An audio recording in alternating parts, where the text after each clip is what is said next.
अध्याय 3 सबक 2 पैसे की समझ क्यों सिखाई जानी चाहिए। 1990 में मेरे सबसे अच्छे दोस्त माइक ने अपने डैडी का लंबा चौड़ा कारोबार संभाल लिया और उसे अपने डैडी से ज़्यादा कामयाबी मिल रही है। हम एक दूसरे से साल में 1-2 बार गोल्फ कोर्स पर मिलते हैं। वह और उसकी पत्नी इतने ज़्यादा अमीर हैं कि आप इसकी कल्पना भी नहीं कर सकते। अमीर डैडी का साम्राज्य बहुत सुरक्षित हाथों में है और अब माइक अपने बेटे को उसी तरह सिखा रहा है जिस तरह से उसके डैडी ने हमें सिखाया था। 1994 में मैं 47 वर्ष की उम्र में रिटायर हो गया और मेरी पत्नी किम उस वक्त 37 साल की थी। रिटायरमेंट का यह मतलब नहीं है कि हम काम नहीं करते या आगे काम नहीं करेंगे। इसका मतलब यह है कि जब तक कोई चमत्कार ही न हो जाए तब तक हम काम करने या ना करने के लिए आज़ाद हैं।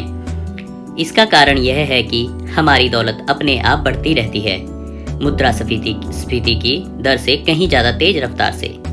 मुझे लगता है कि आज़ादी इसी को कहते हैं। हमारी दौलत इतनी ज़्यादा है कि यह अपने आप बढ़ सकती है। यह पेड़ लगाने की तरह है। आप सालों तक इसे पानी देते हैं और एक दिन इसे आपकी ज़रूरत ही नहीं रह जाती। इसकी जड़ें ज़मीन में काफ़ी गहराई तक पहुंच जाती हैं। इसके बाद पेड़ आपके सुख के लिए छाया और फल देता है। माइक ने साम्राज्य चलाने का विकल्प चुना और मैंने रिटायर होने का। जब भी मैं लोगों से बातें करता हूँ तो वे अक्सर मुझसे सलाह मांगते हैं कि उन्हें क्या करना चाहिए, शुरुआत कहाँ से और कैसे की जाए। आपकी नज़र में कौन सी पुस्तक अच्छी रहेगी।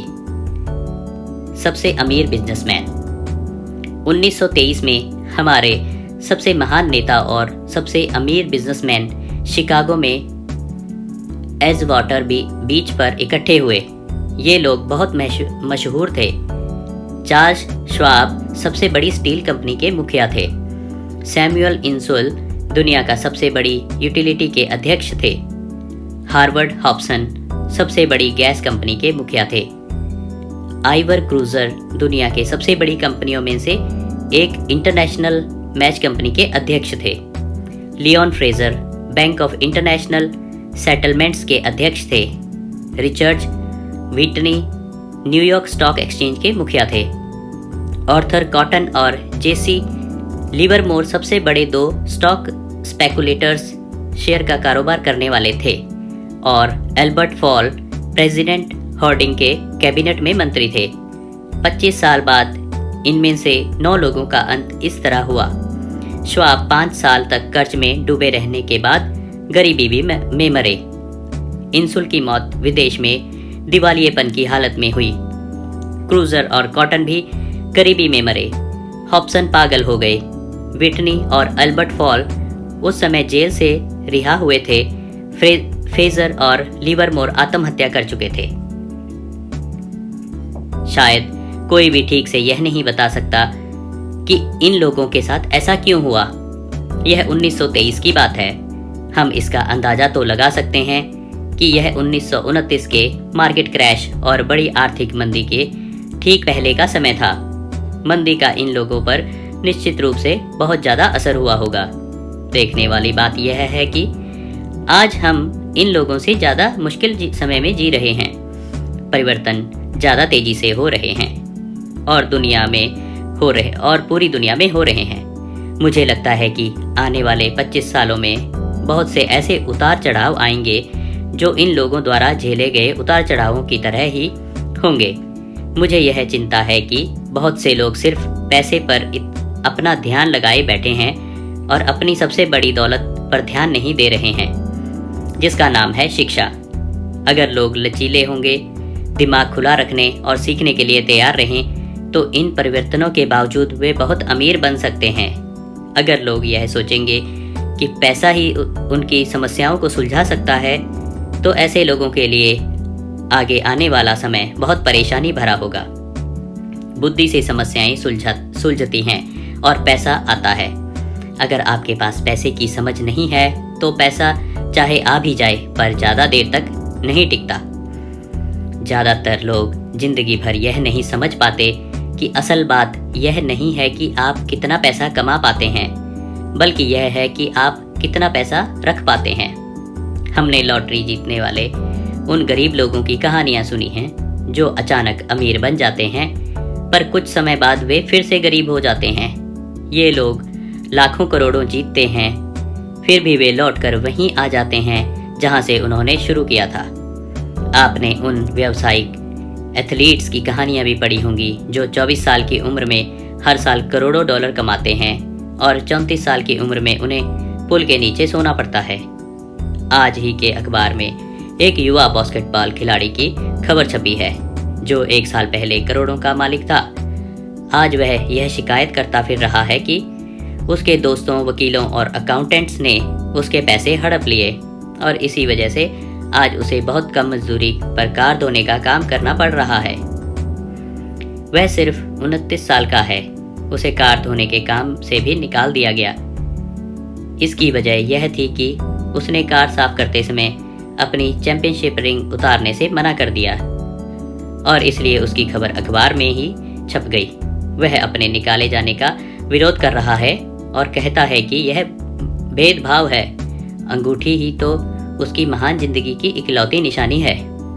उसका कहना है कि अगर आप उसकी अंगूठी उतरवा देंगे तो उसके पास जिंदा रहने का कोई सहारा नहीं बचेगा और वह मर जाएगा। 1997 में मैं ऐसे बहुत से लोगों को जानता हूँ जो नए नए करोड़पति बन रहे हैं।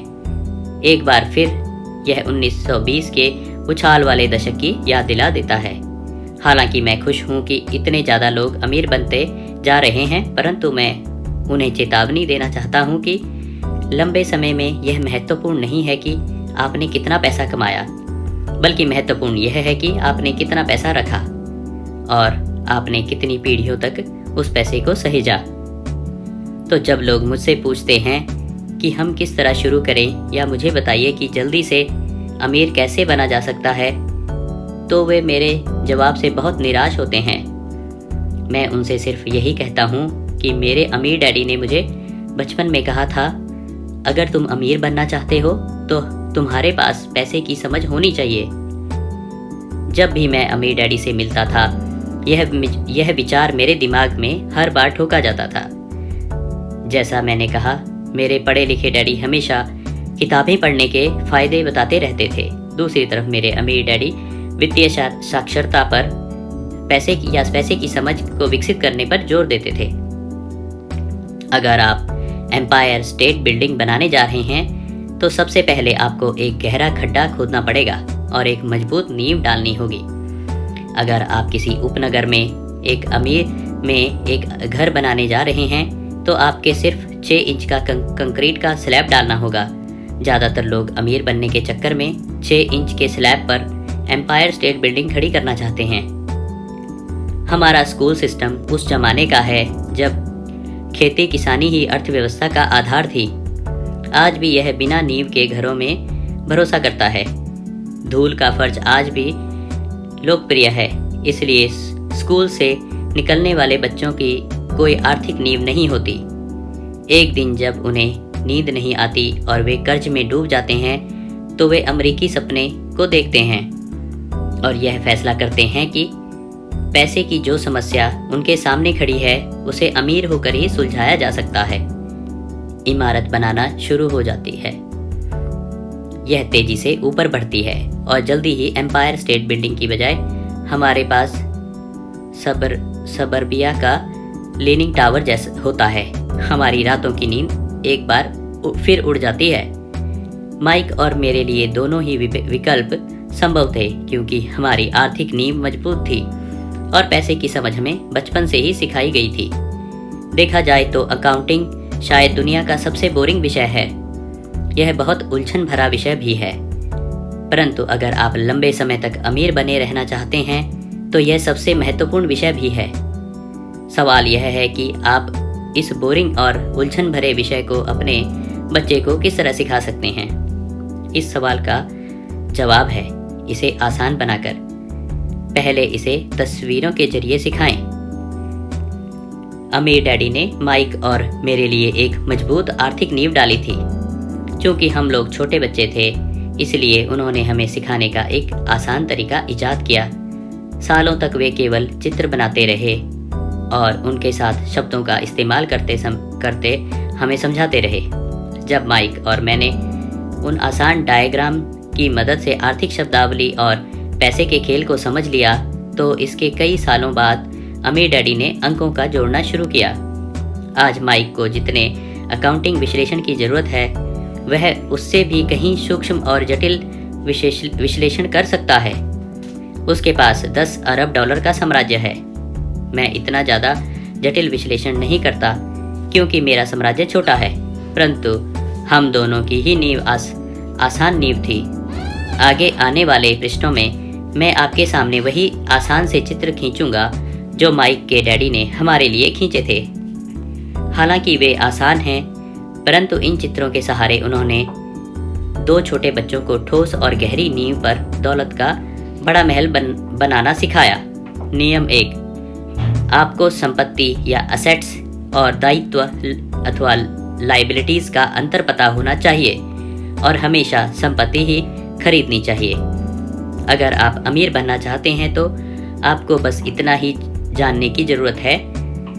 यह पहला नियम है, यही इकलौता नियम है। यह बहुत आसान लगता है, परंतु ज़्यादातर लोगों को यह पता ही नहीं है कि यह नियम कितना महत्वपूर्ण है।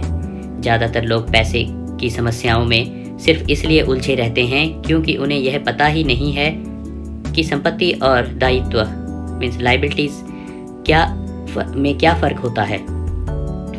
अमीर लोग संपत्ति इकट्ठी करते हैं, गरीब और मध्य वर्गीय लोग दायित्व इकट्ठे करते हैं। और मज़े की बात यह है कि उन लोगों को यह लगता है कि वे संपत्ति इकट्ठी कर रहे हैं। जब अमीर डैडी ने माइक और मुझे यह बताया कि हमने सोचा कि वे मजाक कर रहे हैं, हम 2 बच्चे अमीर बनने का रहस्य जानने के लिए इतने हैरान परेशान थे, जबकि उसका जवाब इतना आसान था। यह इतना ज़्यादा आसान था कि हमें इस बात पर सोचने के लिए बहुत देर तक ठहरना पड़ा। संपत्ति क्या होती है? माइक ने पूछा। अभी उस बारे में चिंता मत करो, अमीर डैडी ने कहा। अभी सिर्फ इस विचार को अपने दिमाग में घुस जाने दो। अगर तुम इसे आसानी से समझ सकते हो तो तुम्हारी जिंदगी की एक योजना होगी और तुम्हें जिंदगी भर पैसे की कभी दिक्कत नहीं आएगी। यह आसान है, इसलिए उसे अनदेखा कर दिया जाता है। आपका मतलब है कि हमें बस इतना ही जानने की ज़रूरत है कि संपत्ति क्या है। यह जानने के बाद हम उसे हासिल कर लें और अमीर बन जाएं? मैंने पूछा। अमीर डैडी ने हामी भरी। हाँ, यह इतना ही आसान है। अगर यह इतना ही आसान है तो फिर हर आदमी अमीर क्यों नहीं बन जाता? मैंने पूछा। अमीर डैडी मुस्कुराए। क्योंकि लोग संपत्ति और दायित्व में फ़र्क नहीं कर पाते। मुझे याद है मैंने पूछा था, वयस्क लोग इतने मूर्ख कैसे हो सकते हैं? अगर यह इतना आसान है और इतना महत्वपूर्ण है तो हर कोई इसे जानता या खोजना क्यों नहीं चाहता? संपत्ति और दायित्व क्या होते हैं, यह समझाने में अमीर डैडी को बस कुछ ही मिनट लगे।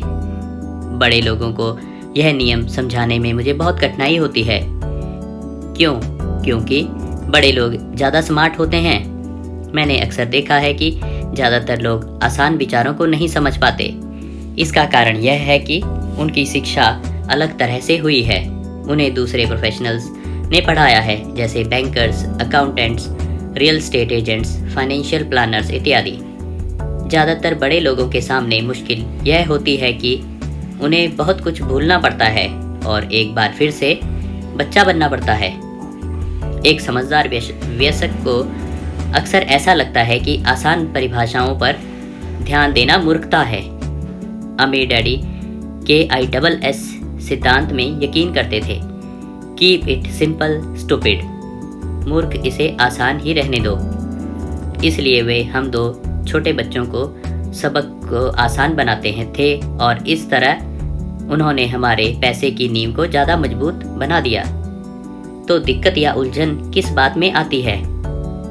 या इतनी आसान चीज़ किस तरह कठिन बन जाती है? कोई ऐसी संपत्ति क्यों खरीदता है जो असल में दायित्व होती है? इसका जवाब हमें अपनी बुनियादी शिक्षा में मिलती है। हम साक्षरता शब्द पर ध्यान देते हैं और पैसे की साक्षरता को अनदेखा कर देते हैं। कोई वस्तु संपत्ति है या दायित्व, यह कैसे पता चलेगा? अगर आप सचमुच झंझट में फंसना चाहें तो इन शब्दों को डिक्शनरी में देख लें। मैं जानता हूँ कि वहाँ दी हुई परिभाषाएं किसी अकाउंटेंट को अच्छी लगती होंगी, परंतु दिक्कत यह है कि आम आदमी उन्हें पूरी तरह से नहीं समझ पाता। फिर भी हम वयस्क लोग यह मानने में अपनी तौहीन समझते हैं कि कोई चीज़ हमें समझ में नहीं आ रही है। छोटे बच्चों को समझाते समय अमीर डैडी ने एक बार कहा था, संपत्ति को शब्दों के नहीं अंकों के द्वारा पढ़ा जाता है, और अगर आप अंकों को नहीं पढ़ सकते तो आपको संपत्ति और जमीन में खुदे गड्ढे में कोई फर्क महसूस नहीं होगा। अकाउंटिंग में अंक महत्वपूर्ण नहीं है, महत्वपूर्ण तो वह बात है जो अंक आपको बता रहे हैं। यह शब्दों की ही तरह है, शब्द महत्वपूर्ण नहीं होते, महत्वपूर्ण वह बात होती है जो शब्दों के जरिए बताई जाती है। कई लोग पढ़ते हैं परंतु ज़्यादा समझ नहीं पाते। यह रीडिंग कॉम्प्रिहेंशन या पढ़े हुए को समझने की काबिलियत होती है, और इस क्षेत्र में हम सबकी अलग अलग काबिलियत होती है। उदाहरण के लिए मैंने हाल ही में एक नया VCR खरीदा। इसके साथ निर्देश पुस्तिका भी थी जिसमें समझाया गया था कि अपने VCR को किस तरह प्रोग्राम किया जाता है। मैं शुक्रवार की शाम को आने वाले अपने फेवरेट टीवी शो को रिकॉर्ड करना चाहता था, पर उस निर्देश पुस्तिका को पढ़ते पढ़ते मैं पागल हो गया। मुझे दुनिया में कोई भी काम इतना मुश्किल नहीं लग रहा था जितना कि अपने VCR को प्रोग्राम करना।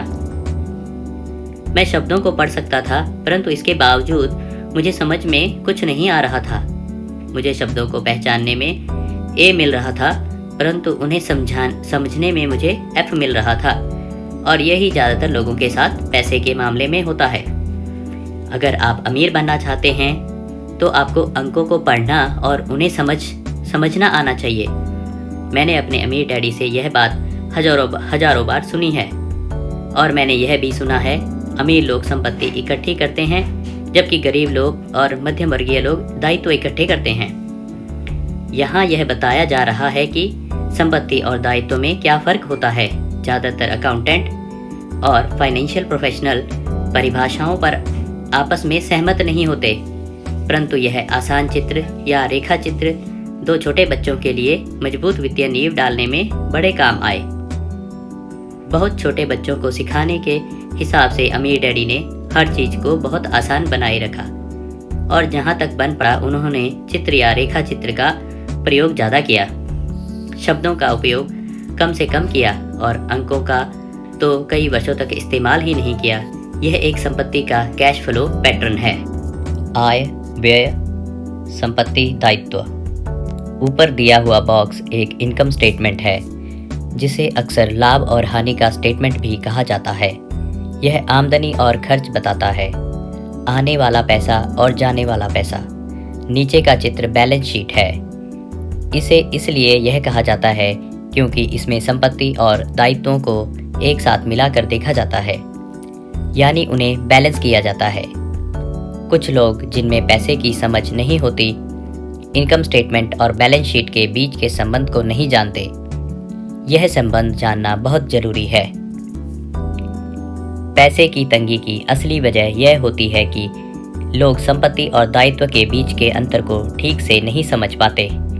अक्सर इन दोनों शब्दों की परिभाषाएं भी समस्या खड़ी कर देती हैं।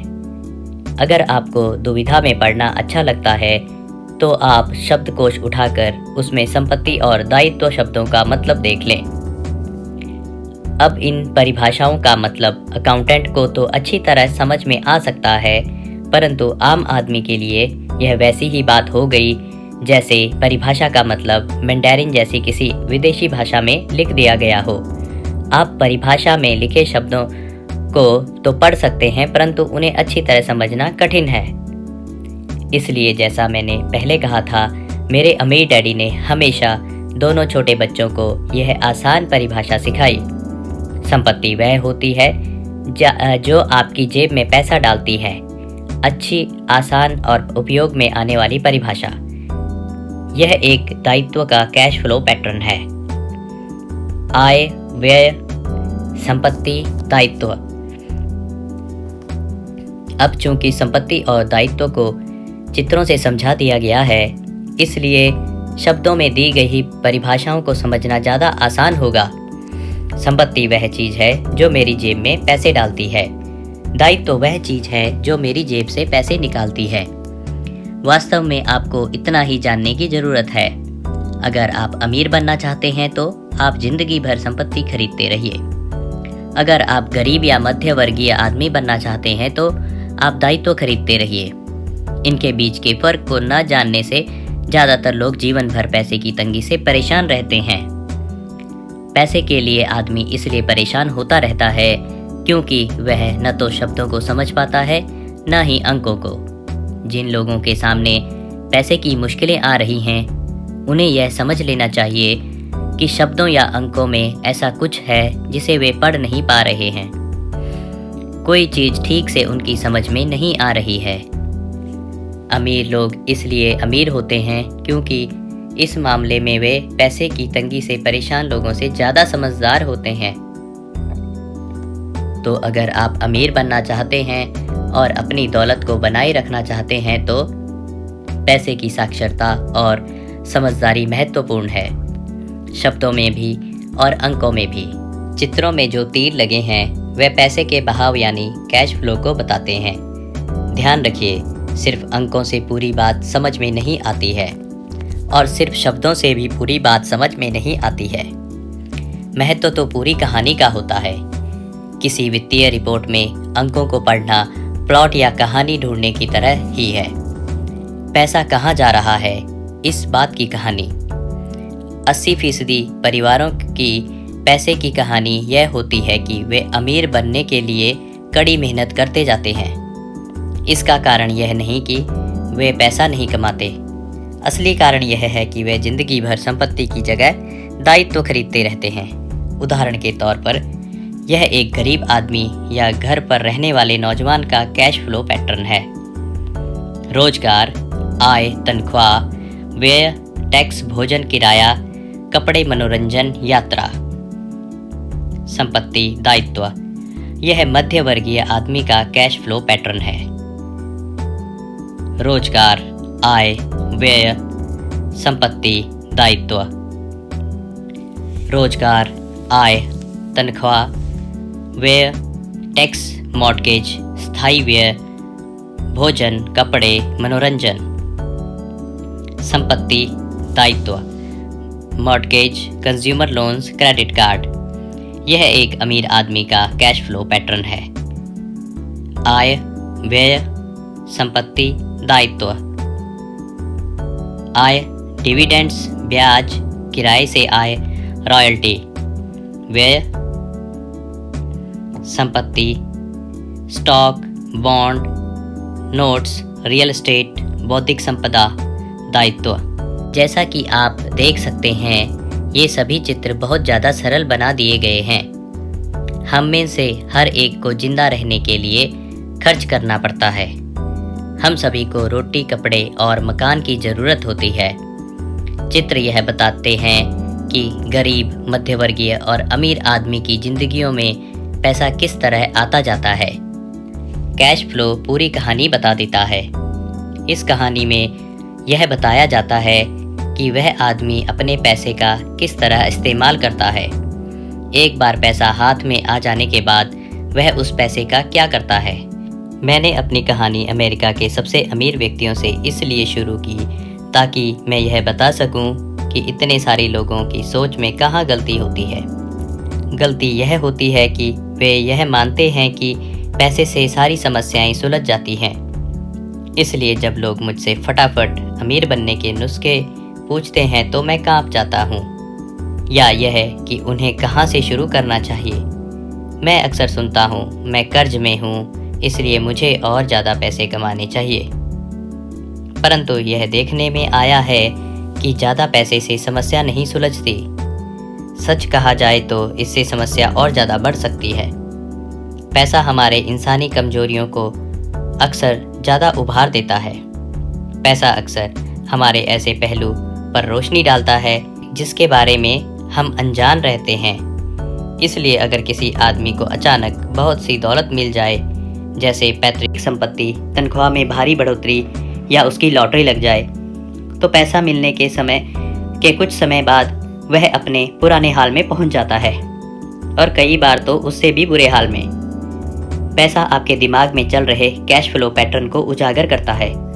अगर यह पैटर्न ऐसा है कि अपनी पूरी कमाई खर्च करनी है, तो इस बात को बहुत संभावना है कि आपकी आमदनी बढ़ेगी तो आपका खर्च अपने आप बढ़ जाएगा। इसलिए यह कहावत सही है, मूर्ख और उसके पैसे से शानदार दावतें होती हैं। मैंने यह कई बार कहा है कि हम स्कूल इसलिए जाते हैं ताकि हम शैक्षणिक और व्यावसायिक काबिलियत को हासिल कर सकें। निश्चित रूप में यह दोनों बहुत ही महत्वपूर्ण हैं। हमारी व्यावसायिक काबिलियत के कारण ही हम पैसा बनाना सीखते हैं।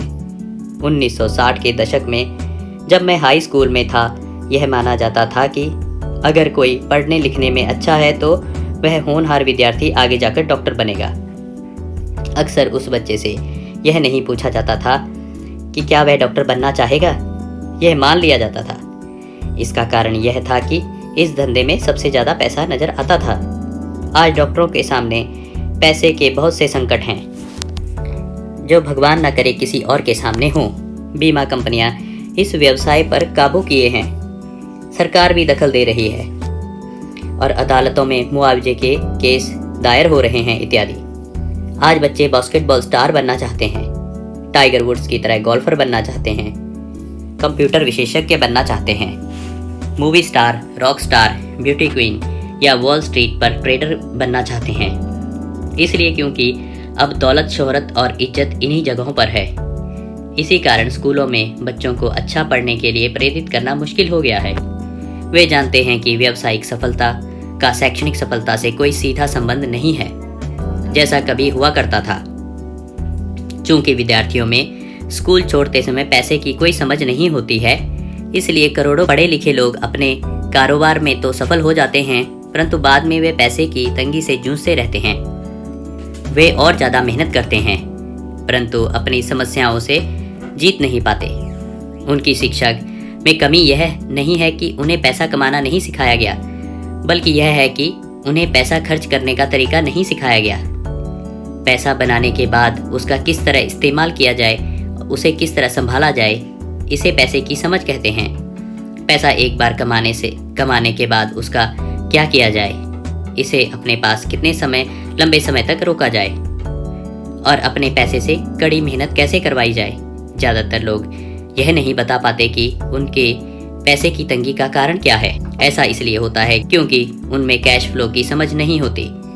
कोई आदमी बहुत पढ़ा लिखा हो सकता है, अपने कारोबार में सफल हो सकता है, परंतु हो सकता है कि उसको उसमें पैसे की बिल्कुल भी समझ ना हो।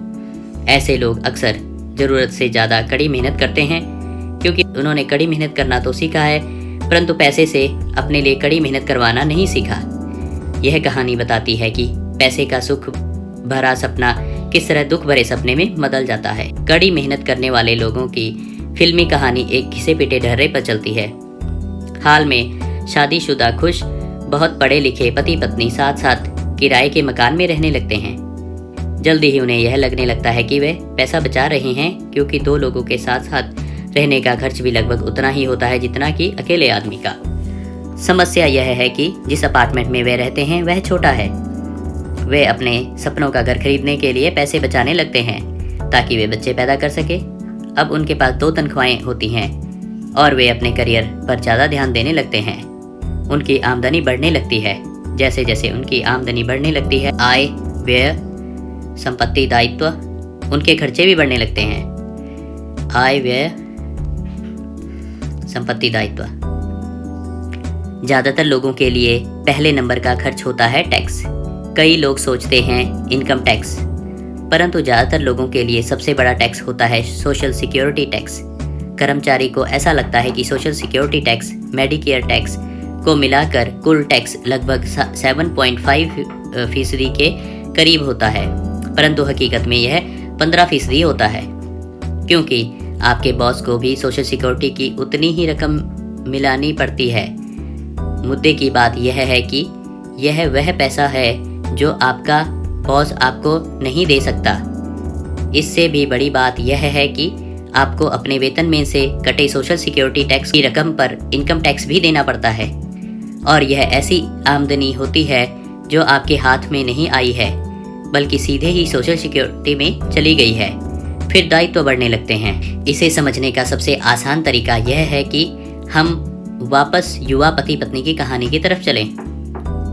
उनकी आमदनी बढ़ने के कारण वे फैसला करते हैं कि अब वे किराए के मकान में नहीं रहेंगे, बल्कि अपने सपनों का घर खरीद लेंगे। जब वे अपने घर में पहुंच जाते हैं तो उन पर एक नए टैक्स का बोझ आ जाता है, जिसे प्रॉपर्टी टैक्स कहते हैं। फिर वो लोग एक नई कार खरीदते हैं, नया फर्नीचर, नया सामान खरीदते हैं ताकि उनका घर आलीशान लगे। अचानक वे अपने सपने से जागते हैं और देखते हैं कि उनका दायित्व का कॉलम बढ़ गया है। वे कर्ज में हैं और उन्हें बहुत से मॉर्टगेज ऋण और क्रेडिट कार्ड ऋण चुकाने हैं।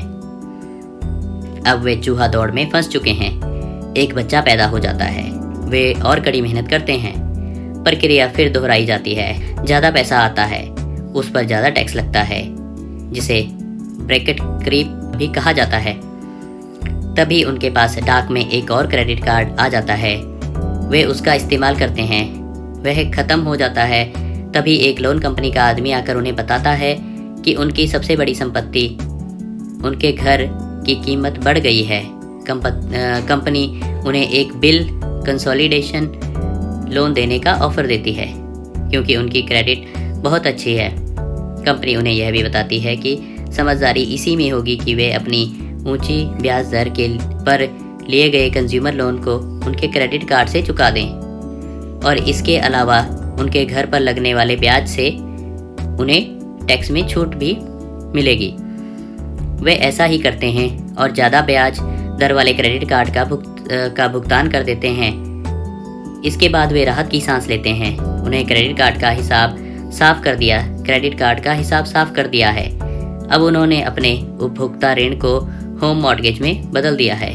उनका भुगतान भी कम हो जाता है क्योंकि उन्हें अपने कर्ज को 30 साल की किश्तों में चुकाना है। समस्या से निपटने का यही स्मार्ट तरीका है। उनके पड़ोसी आते हैं और उन्हें शॉपिंग पर चलने का न्योता देते हैं। मेमोरियल डे की सेल लगी हुई है। यही तो मौका है कुछ पैसे बचाने का।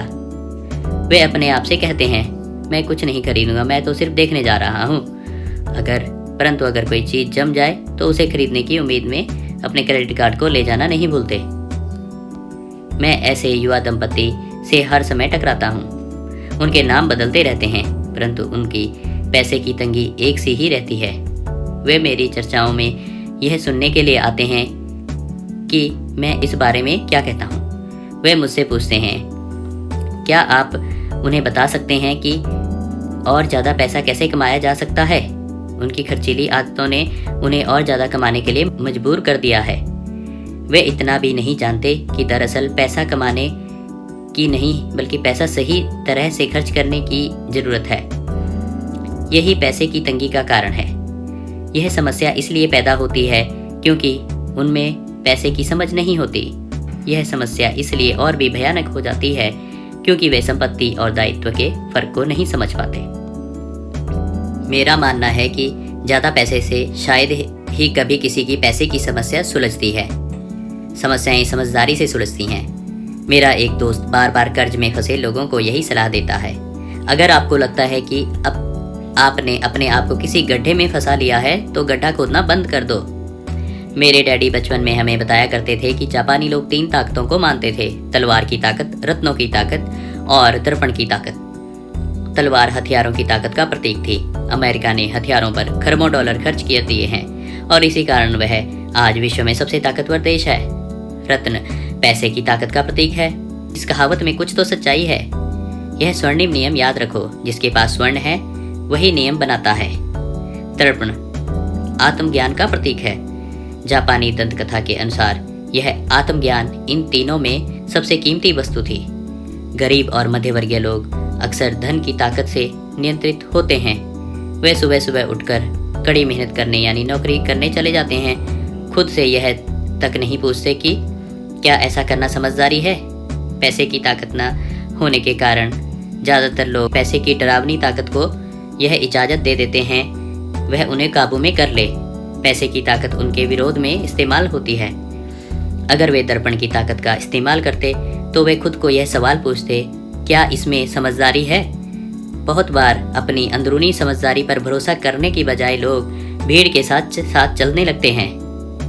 वे कोई काम इसलिए करते हैं क्योंकि सभी लोग ऐसा करते हैं।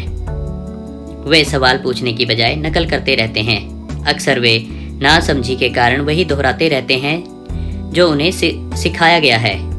इस तरह के विचार कि आपका घर आपकी सबसे बड़ी पूंजी है, आपका घर आपका सबसे बड़ा निवेश है, कर्ज लेते हैं तो आपको टैक्स में ज़्यादा छूट मिलेगी, सुरक्षित नौकरी खोजो, गलतियां मत करो, खतरे मत उठाओ। ऐसा इसलिए कहा जाता है कि ज़्यादातर लोगों के लिए मौत से भी डरावनी चीज़ होती है भीड़ के सामने बोलने का डर। मनोवैज्ञानिक कहते हैं कि ज़्यादातर लोग सार्वजनिक मंच पर बोलने से इसलिए डरते हैं क्योंकि उन्हें यह डर लगता है कि उनकी बुराई होगी, लोग बाग उनकी हंसी उड़ाएंगे, वे अकेले रह जाएंगे, सबसे कट जाएंगे और बिरादरी के लोगों से अलग थलग कर दिए जाएंगे। सबसे अलग होने का डर या अकेले रह जाने के डर ही वह सबसे बड़ा कारण है जिस वजह से ज़्यादातर लोग अपनी समस्या का हल करने के लिए नए तरीके नहीं ढूंढते। इसलिए मेरे पढ़े लिखे डैडी कहा करते थे कि जापानी लोग दर्पण की ताकत को सबसे ज़्यादा महत्व देते थे, क्योंकि जब इंसान दर्पण में खुद को देखता है भी उसे सच्चाई का पता चलता है। और ज़्यादातर लोग खतरे मत उठाओ इसलिए कहते हैं क्योंकि वे खुद डरे हुए होते हैं। यह किसी भी चीज़ के बारे में कहा जा सकता है, जैसे खेल में, संबंधों में, करियर में, धन में। इसी डर, इसी समाज से कट जाने के डर के कारण लोग लीक पर चलते रहते हैं और समाज की स्वीकृत मान्यताओं या लोकप्रिय प्रवृत्तियों के खिलाफ नहीं जाते। आपका घर एक संपत्ति है। बिल कंसोलिडेशन लोन लो और कर्ज से बाहर निकल जाओ। कड़ी मेहनत करो। प्रमोशन का सवाल है। एक दिन मैं वाइस प्रेसिडेंट बन जाऊंगा। पैसे बचाओ। जब मेरी तनख्वाह बढ़ेगी तो मैं एक बड़ा घर खरीद लूंगा। म्यूचुअल फंड सुरक्षित हैं। टिकल मी एल्मो डॉल्स अभी स्टॉक में नहीं है, परंतु मेरे पास एक डील रखी हुई है जो दूसरा ग्राहक अब तक लेने नहीं आया है। भीड़ के साथ चलने और पड़ोसियों के ऐशो आराम की नकल के कारण पैसे की बहुत सी समस्याएं पैदा होती हैं। कई बार हम सभी को दर्पण में देखने की जरूरत होती है और हमें अपने डर के बजाय अपने अंदरूनी समझदारी से सोचना चाहिए। जब माइक और मैं 16 वर्ष के हुए तो हमें स्कूल में समस्याएं आने लगी थी। हम बुरे बच्चे नहीं थे, हम केवल अपने आप को भीड़ से अलग कर रहे थे। स्कूल के बाद और शनिवार रविवार को हम माइक के डैडी के लिए काम करते थे। माइक और मैं अक्सर घंटों तक अपने डैडी के साथ बैठे रहते थे जब वे अपने बैंकर्स, वकीलों, अकाउंटेंट, ब्रोकर, निवेशकों, मैनेजर्स और कर्मचारियों के साथ चर्चा करते थे। माइक के डैडी ने 13 साल की उम्र में स्कूल छोड़ दिया था और अब वे पढ़े लिखे लोगों को रास्ता दिखा रहे हैं, उन्हें आदेश और निर्देश दे रहे हैं, उनसे सवाल पूछ रहे हैं। पढ़े लिखे लोग उनकी एक आवाज़ पर दौड़े चले आते थे और उनके गुस्से से डरते थे। यह आदमी कभी भीड़ के साथ नहीं चला। इस आदमी ने खुद के दम पर सोचा और फैसले किए। उन्हें इन शब्दों से चिढ़ होती थी, हमें इसे इस तरह से इसलिए करना पड़ेगा क्योंकि सभी लोग इसी तरह से करते हैं, वे नहीं हो सकता से वे बहुत चिढ़ते थे। अगर आप उनसे कोई काम करवाना चाहते थे तो आपको बस इतना ही कहना होगा, मुझे लगता है कि आप इसे नहीं कर सकते। माइक और मैं उनके साथ रहकर जितना सीखे उतना हमने स्कूल में बिताए सालों में कभी नहीं सीखा, कॉलेज में भी नहीं। माइक के डैडी के पास स्कूल की शिक्षा तो नहीं थी, परंतु उनके पास पैसे की शिक्षा थी और इसी कारण वे सफल भी थे। वे हमें बार बार बताया करते थे, एक समझदार आदमी अपने से ज़्यादा समझदार लोगों को नौकरी पर रख सकता है। इसलिए माइक और मुझे समझदार लोगों की बातें सुनने में और उनसे सीखने का लाभ मिला।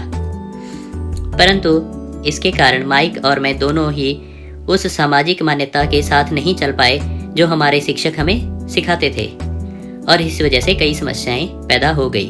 जब कोई टीचर कहता था, अगर तुम्हें अच्छे नंबर नहीं मिलते हैं तो तुम दुनिया में कुछ भी नहीं कर सकते, तो माइक और मैं अपनी भौएं चढ़ा लेते थे। जब हमें घिसे पिटे ढर्रे पर चलने को कहा जाता था और नियमों का अक्षरशः पालन करना सिखाया जाता था तो हमें यह लगता था कि स्कूली शिक्षा दरअसल रचनात्मकता का गला घोंट देती है। हम अमीर डैडी की यह बात समझने लगे थे कि स्कूलों को इसलिए बनाया गया है ताकि वहाँ अच्छे कर्मचारी तैयार हो सकें, न कि अच्छे मालिक। कभी कभार माइक और मैं टीचर से पूछते थे कि हम जो पढ़ रहे हैं उसकी असली ज़िंदगी में क्या उपयोगिता है, या यह कि हमें पैसे के बारे में क्यों नहीं पढ़ाया जाता है। दूसरे सवाल का अक्सर हमें यह जवाब मिलता था कि पैसा महत्वपूर्ण नहीं है, अगर हम अच्छी पढ़ाई करेंगे तो पैसा अपने आप मिलने लगेगा। हम पैसे की ताकत के बारे में जितना जानते जाते थे, हमारे अपने शिक्षकों और सहपाठियों से उतना ही दूर होते जाते थे। मेरे पढ़े लिखे डैडी ने कभी मुझ पर अच्छे अंकों के लिए दबाव नहीं डाला। मुझे इस बात पर हैरत होती है कि उन्होंने ऐसा क्यों नहीं किया, परंतु हम लोगों में पैसे को लेकर अक्सर वाद विवाद होने लगे थे। जब मैं 16 वर्ष का हुआ तो मेरे पैसे की बुनियाद मेरे मम्मी डैडी से अच्छी हो चुकी थी। मैं हिसाब किताब रख सकता था। मैं tax accounts, corporates, attorney, bankers, real estate brokers, निवेशकों इत्यादि की बातें सुनता था। मेरे डैडी शिक्षकों से बातें करते थे। एक दिन मेरे डैडी मुझे बता रहे थे कि हमारा घर हमारे लिए सबसे बड़ा निवेश क्यों है। इस बात को लेकर हम लोगों में बहस हो गई। जब मैंने उन्हें यह बताया कि घर हमारे लिए एक अच्छा निवेश क्यों नहीं है, आगे आने वाले चित्र में यह साफ हो जाता है कि अपने अपने घरों को लेकर मेरे अमीर डैडी और गरीब डैडी के विचारों में कितना अंतर था। एक डैडी के हिसाब से उनका घर एक संपत्ति थी, दूसरे डैडी के हिसाब से यह एक दायित्व था। अमीर डैडी संपत्ति, दायित्व, घर। गरीब डैडी संपत्ति, घर, दायित्व। मुझे याद है मैंने नीचे वाला चित्र खींचकर अपने डैडी को कैश फ्लो की दिशा समझाने की कोशिश की थी। मैंने उन्हें यह भी बताया था कि घर के साथ साथ उससे जुड़े कुछ दीगर खर्च भी बढ़ जाते हैं। एक ज़्यादा बड़े घर का मतलब था और ज़्यादा खर्च, और इसका मतलब यह था कि कैश फ्लो खर्च के कॉलम से होकर गुजरता रहता था। दायित्व, आय, व्यय, मॉर्टगेज, रियल प्रॉपर्टी, टैक्स, बीमा, रखरखाव, उपयोगिता, संपत्ति, दायित्व, मॉर्टगेज। आज भी लोग बाग मुझसे इस बात पर बहस करते हैं कि उनका घर संपत्ति क्यों नहीं है। मैं जानता हूँ कि बहुत से लोगों के लिए खुद का घर उनका सबसे बड़ा सपना होता है और इसलिए वे इसे अपने सबसे बड़ा निवेश मानते हैं। अपने घर के मालिक होने से ज़्यादा अच्छा कुछ भी नहीं है। मैं इस लोकप्रिय मान्यता को देखने का एक और नज़रिया सुझाना चाहता हूँ। अगर मैं और मेरी पत्नी एक ज़्यादा बड़ा और आलीशान मकान खरीदने की बात सोचते हैं तो हम जानते हैं कि यह एक संपत्ति नहीं होगी बल्कि एक दायित्व होगा, क्योंकि इससे हमारी जेब से पैसा निकल जाएगा। तो यह रहा मेरा तर्क। हालांकि ज़्यादातर लोग मुझसे सहमत नहीं होंगे, क्योंकि घर एक भावनात्मक चीज़ होती है और जब पैसे का सवाल आता है तो भावनाएं पैसे की समझ को हरा देती हैं। मुझे व्यक्तिगत अनुभव से पता है कि पैसा हर फैसले को भावनात्मक बना देता है। नंबर 1, जब घर की बात आती है तो मैं यह बताना चाहता हूँ कि ज़्यादातर लोग उस घर की कीमत चुकाने के लिए ज़िंदगी भर काम करते हैं जिसके वे कभी पूरी तरह मालिक नहीं होते। दूसरे शब्दों में, ज़्यादातर लोग एक घर खरीदने के लिए कुछ सालों बाद दूसरा घर खरीदते हैं और हर साल अपने मकान के लिए जो कर्ज वे लेते हैं उस पर उनके पास हर बार फिर से 30 साल का नया कर्ज हो जाता है। नंबर 2, हालांकि लोगों को मॉर्टगेज पेमेंट पर ब्याज के लिए टैक्स में छूट मिलती है, परंतु वे अपने दीगर खर्चों के लिए टैक्स के बाद मिलने वाले डॉलरों का उपयोग करते हैं, अपनी मॉर्टगेज पूरी तरह चुकाने के बाद भी। Number 3, property tax. मेरी पत्नी के मम्मी डैडी को धक्का लगा जब उनके घर का प्रॉपर्टी टैक्स $1000 प्रति माह तक पहुंच गया। यह तब हुआ जब वे रिटायर हो चुके थे और इस बढ़ोतरी से उनका रिटायरमेंट के बाद का बजट गड़बड़ा गया और उन्हें मजबूरन मकान बदलना पड़ा। नंबर 4, घर की कीमत हमेशा नहीं बढ़ती। मेरे कुछ दोस्त हैं जिन्होंने अपने घर के लिए कर्ज लिया था। उन्हें $10 लाख से भी ज़्यादा का कर्ज चुकाना है, पर आज उस घर की कीमत $7 लाख से ज़्यादा नहीं है। सबसे बड़े नुकसान अक्सर गंवाने की वजह से होते हैं। अगर आपका सारा पैसा मकान में फंसा रहता है तो आपको ज़्यादा कड़ी मेहनत करनी पड़ती है ताकि आपका खर्च चलता रहे। इस दौरान आपके संपत्ति वाले कॉलम में कोई बढ़ोतरी नहीं होती है। अगर एक युवा पति पत्नी शुरुआत में ही अपना पैसा संपत्ति वाले कॉलम में लगाएं तो उनके आगे के साल आराम से गुजरेंगे। खासकर उस समय जब वे अपने बच्चों को कॉलेज में भेजेंगे। इस दौरान उनकी संपत्ति भी बढ़ जाएगी और उनके खर्चे भी आराम से चलते रहेंगे। अक्सर ऐसा होता है कि आपका घर आपके बढ़े हुए खर्च के भुगतान के लिए होम इक्विटी लोन का साधन बन जाता है। संक्षेप में, अपना घर खरीदने का फैसला बहुत खर्चीला पड़ता है। इसके बजाय बेहतर यह होगा कि जल्दी ही इन्वेस्टमेंट पोर्टफोलियो बना लिया जाए। किसी आदमी पर इसका असर कम से कम 3 तरह से पड़ता है। समय की बर्बादी, क्योंकि इस दौरान दूसरी संपत्तियों का मूल्य बढ़ गया होता। नंबर 2, अतिरिक्त पूंजी की बर्बादी, जिसे दोबारा निवेश किया जा सकता था, जबकि घर खरीदने के बाद आपके घर में सीधे जुड़े हुए बहुत से खर्च उठाने पड़ते हैं। नंबर 3, शिक्षा की बर्बादी। अक्सर ऐसा होता है कि लोग यह मानते हैं कि उनके संपत्ति वाले कॉलम में उनका घर, बचत और रिटायरमेंट प्लान आते हैं। क्योंकि उनके पास निवेश के लिए पैसा नहीं होता, इसलिए वे बिल्कुल भी निवेश नहीं करते हैं। इस कारण उन्हें निवेश का अनुभव कभी नहीं मिल पाता।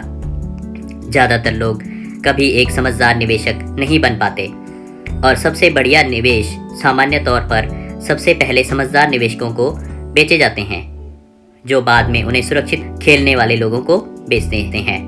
मेरे पढ़े लिखे डैडी का फाइनेंशियल स्टेटमेंट चूहा दौड़ में फंसे व्यक्ति का सबसे अच्छा उदाहरण है। उनके खर्च हमेशा उनकी आमदनी से ज़्यादा होते थे, इसलिए उन्हें संपत्ति में निवेश करने का मौका ही नहीं मिलता था। इसका नतीजा यह होता था कि उनके दायित्व जैसे मॉर्गेज और क्रेडिट कार्ड के कर्ज उनकी संपत्ति से कहीं ज़्यादा होते थे। अगला चित्र 1000 शब्दों की तरह एक कहानी बताता है। पढ़े लिखे डैडी का फाइनेंशियल स्टेटमेंट। आय, व्यय, संपत्ति, दायित्व। दूसरी तरफ मेरे अमीर डैडी का फाइनेंशियल स्टेटमेंट यह दिखाता है कि वे जी जान लगाकर निवेश कर रहे थे और उन्होंने अपने दायित्वों को कम से कम रखा था। अमीर डैडी का फाइनेंशियल स्टेटमेंट। आय, व्यय, संपत्ति, दायित्व। मेरे अमीर डैडी के फाइनेंशियल स्टेटमेंट से यह भी पता चलता है कि अमीर लोग और ज़्यादा अमीर क्यों बनते हैं। संपत्ति वाले कॉलम से इसकी ज़्यादा आमदनी होती है और खर्च आराम से चल जाता है। कुछ पैसे बच भी जाते हैं। इन बचे हुए पैसे को एक बार फिर से संपत्ति वाले कॉलम में दोबारा निवेश कर दिया जाता है। संपत्ति वाला कॉलम बढ़ता रहता है और इससे होने वाली आमदनी भी बढ़ती रहती है। नतीजा यह होता है, अमीर लोग और ज़्यादा अमीर होते जाते हैं। अमीर लोग और ज़्यादा अमीर क्यों होते जाते हैं? आय, व्यय, संपत्ति, दायित्व।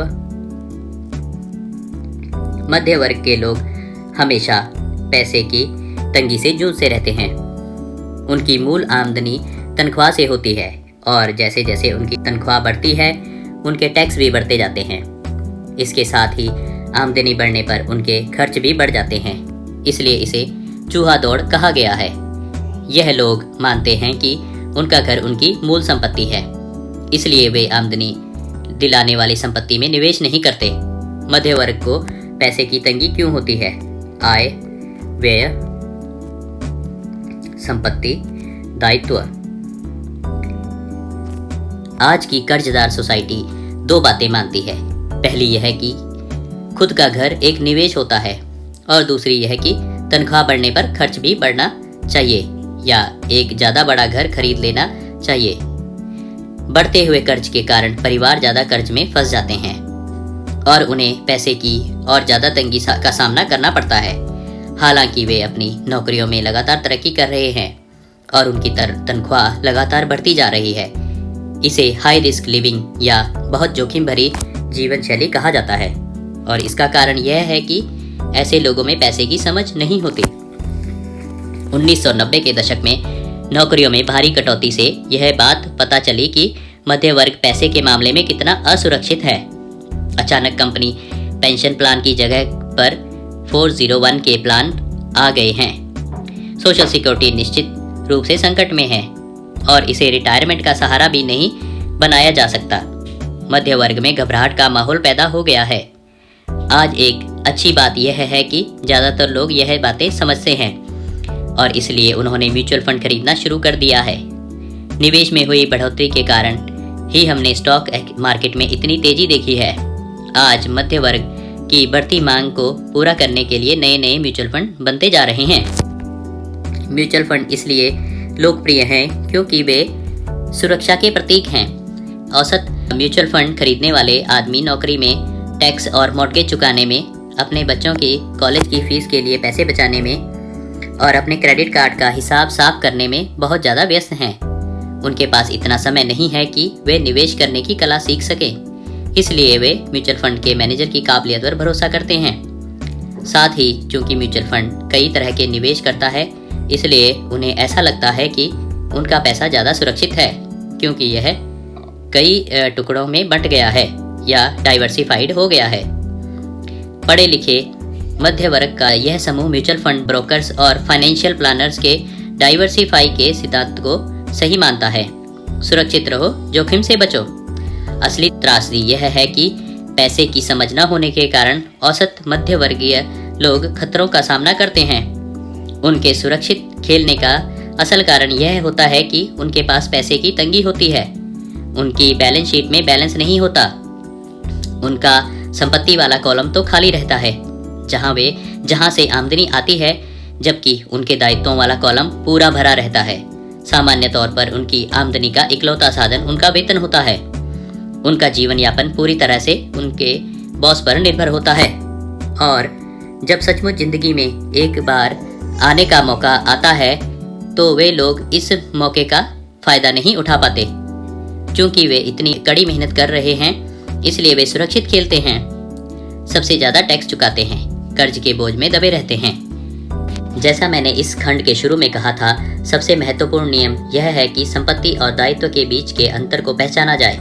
एक बार आप इनमें फर्क समझ लें, इसके बाद आप आमदनी देने वाली संपत्ति खरीदने की लगातार कोशिश करते रहें। यह अमीर बनने की राह पर चलने का सबसे बढ़िया तरीका है। इसे करते रहें और आपका संपत्ति वाला कॉलम बढ़ता रहेगा। अपने दायित्व और खर्च को कम करने की कोशिश भी करते रहें। इससे पैसा आपके संपत्ति वाले कॉलम में आता रहेगा। जल्द ही आपका संपत्ति वाला कॉलम इतना ज़्यादा मजबूत हो जाएगा कि आप और ज़्यादा जोखिम वाले निवेश कर सकेंगे। ऐसे निवेश जिनमें 100% से अनंत तक फायदा हो सकता है। ऐसे निवेश जिसमें $5,000 की रकम जल्दी ही $10 लाख या इससे ज़्यादा की हो जाती है।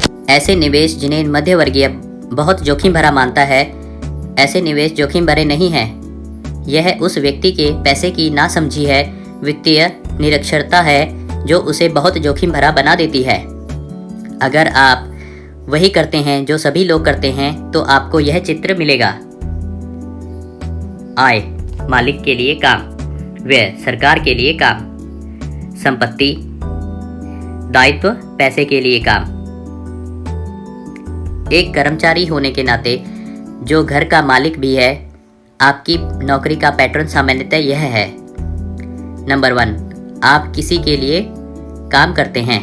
तनख्वाह पर काम करने वाले ज़्यादातर लोग मालिक को या शेयर होल्डर्स को ज़्यादा अमीर बना रहे हैं। आपकी कोशिशों, मेहनत और सफलता से दरअसल आपका मालिक सफल होता है और उसके रिटायरमेंट में मदद मिलती है।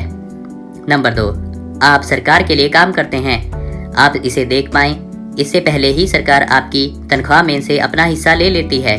ज़्यादा कड़ी मेहनत करके आप सरकार को देने वाले टैक्स में बढ़ोतरी करते हैं। ज़्यादातर लोग जनवरी से मई तक सिर्फ सरकार के लिए काम करते हैं। नंबर 3, आप बैंक के लिए काम करते हैं। टैक्स चुकाने के बाद आपका सबसे बड़ा खर्च आमतौर पर अपना मॉर्गेज या क्रेडिट कार्ड का कर्ज चुकाना होता है। अगर आप सिर्फ ज़्यादा कड़ी मेहनत से काम करते जाएं, तो समस्या यह है कि तीनों ही मामलों में आपकी ज़्यादा मेहनत से किसी और को ज़्यादा फायदा मिलता है। आपको यह सीखना चाहिए कि आपकी ज़्यादा मेहनत से किसी तरह आपको और आपके परिवार को सीधा फायदा मिल सकता है। अगर आप यह फैसला कर भी लें कि आप अपने काम से काम कर रखेंगे, फिर भी आपको यह नहीं पता होता कि आपके लक्ष्यों को किस तरह से निर्धारित किया जाए। ज़्यादातर लोग अपने प्रोफेशन को बनाए रखना चाहते हैं और अपनी तनख्वाह के सहारे ही संपत्ति बनाना चाहते हैं। जब उनकी संपत्ति बढ़ती है, तो वे किस तरह अपनी सफलता का आकलन करते हैं।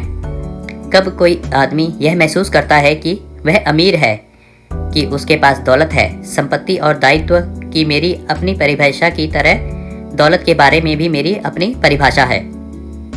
दरअसल मैंने इसे बकमिस्टर फुलर नामक व्यक्ति से सीखा है। कुछ लोग उसे नीम हकीम कहते हैं और कई लोग उसे एक जीता जागता जीनियस कहते हैं।